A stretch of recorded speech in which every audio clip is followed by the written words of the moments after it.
भी कह दिया। मैंने कहा कि आप अगर कब्रिस्तान समझ रहे हैं, अगर बिल्डिंग बनी है तो उसको हटा दूंगा मैं, मगर कब्रिस्तान तो मेरा दिया हुआ किसी का है तो मेरा ही है।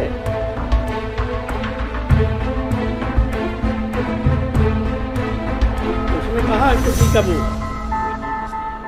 और नोटिस मुझे आज तक दिया नहीं कि आज बिल्डिंग रच रही है, आज बिल्डिंग टूट रही है, एक नोटिस नहीं दिया किसी ने।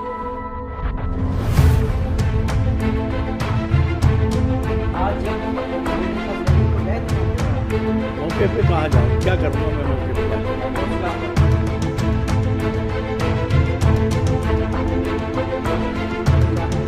ना जाने दे या ना जाने दे, मेरी आवश्यकता नहीं है तो मैं क्या करूँगा वहाँ। जब प्रशासन मनमानी कर रहा है अपना नेताओं के बल पर, अपनी उनकी ताकत पर, तो वो अपनी मनमानी कर ले। उसे तोड़ना है तो तोड़ दे, मुझे उसमें भी कोई इतराज़ नहीं है।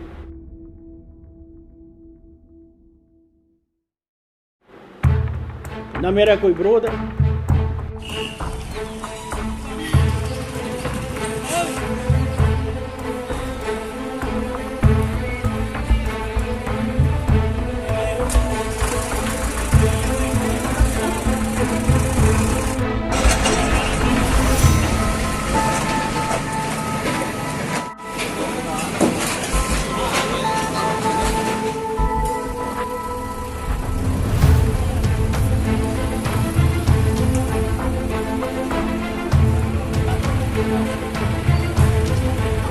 कह दिया। मैंने कहा कि आप अगर कब्रिस्तान समझ रहे हैं, अगर बिल्डिंग बनी है तो उसको हटा दूंगा मैं, मगर कब्रिस्तान तो मेरा दिया हुआ किसी का है तो मेरा ही है। उसमें कहा किसी का वो, और नोटिस मुझे आज तक दिया नहीं कि आज बिल्डिंग बन रही है, आज बिल्डिंग टूट रही है, एक नोटिस नहीं दिया किसी ने। आज जब बिल्डिंग खस रही है तो गए थे मौके पर आप? मौके पे कहाँ जाऊँ, क्या करूँगा मैं मौके पे जाके। ना जाने दे या ना जाने दे, मेरी आवश्यकता नहीं है तो मैं क्या करूँगा वहाँ।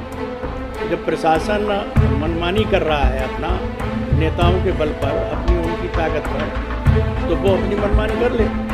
उसे तोड़ना है तो तोड़ दे, मुझे उसमें भी कोई इतराज़ नहीं, न मेरा कोई विरोध है। मेरी बड़ा सरलता की जीवन में राजनीति रही है, बड़ा ईमानदारी से मैंने राजनीति की है, कभी किस द्वेष भावना से मैंने राजनीति नहीं की, किसी को मैंने प्रताड़ना नहीं दी, मगर मेरे साथ जो व्यवहार हो रहा है वो ठीक नहीं है। अपनी व्यक्तिगत लोग दुश्मनी निकालने का काम कर रहे हैं। कुछ गांव के लोग जो विरोधी हैं, उन लोगों के संरक्षण में आके पूरी ताकत राजनीति में मेरे ऊपर लगाने की कोशिश कर रहे हैं। कोई सब लोग राजनीति में। राम साहब जी, आप खुद बीजेपी में हैं, मगर बीजेपी के कार्यकाल में ये कार्यवाही हो रही है, ऐसा क्या कारण है कि आप 5 बार के विधायक रहे हैं, उसके बावजूद भी इस बात को उन्होंने ध्यान नहीं रखा और कोठी आपकी तोड़ दिया? ये 5 बार के विधायक हम रहे, वही तो मैं कह रहा हूँ कि सरलता से मैंने राजनीति की है। मैंने कभी नहीं चाहा किसी का नुकसान हो, किसी को कोई भावना हो, प्रशासन को भी साथ लेकर चले हैं। अपनी पार्टी में रहकर भाजपा में हमने सही और अच्छा काम किया है। मेरा कोई मकसद नहीं है किसी की ज़मीनों पर अतिक्रमण करना। आज तक कहीं मैंने एक ज़मीन कहीं किसी की नहीं ली, और ये भी मेरी भूमि है, ठीक है। कब्रिस्तान जिसका है वो प्राइवेट लैंड, जो जमींदारी आंदोलन के अनुरूप जो लोग छोड़ देते थे, उसमें वो कब्रिस्तान दर्ज है, इसका इस्तेमाल कभी नहीं हुआ। और उन्होंने मुझे बाकायदा कब्रिस्तान का इकरारनामा लिखकर, रजिस्ट्री इकरारनामा मुझे दिया है। तो आपको लगता है पूरे मामले में और अधिकारी भी इसमें मेरे ऊपर 122 भी चलाई गई, वो भी उसमें पूरा दर्शाया गया। धारा 3339 चलाई गई SDM की यहाँ, तो वो भी मेरे फेवर में आई है। फिर मेरे ऊपर धाराएं लगाकर मुझे इस तरह से टार्चर किया गया, उसमें भी जज ने स्पष्ट रूप से ये लिख दिया कि ये धाराएं इन पर लागू नहीं होती। तो बीजेपी शासनकाल में वैमनस्यता का क्या कारण है, क्यों है? वैमनस्यता का कारण है कि उनके सामने कोई ना आए।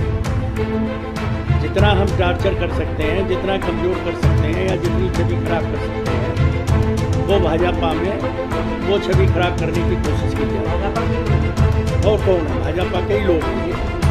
अपनी व्यक्तिगत भाजपा को लेकर नहीं है, मगर व्यक्तिगत जो दुश्मनी लोग पैदा कर रहे हैं, ये सबसे बड़ी बात है। तो ये आप अपनी बात जो है बीजेपी के ऊपर पहुंचाएंगे, पहुंची हुई है, सबको जानकारी में है। फिर भी उसके बाद कोई ऐसा एक्शन नहीं लिया एक्शन नहीं हो सकता है, ज़्यादा दबाव में हो प्रशासन इनकी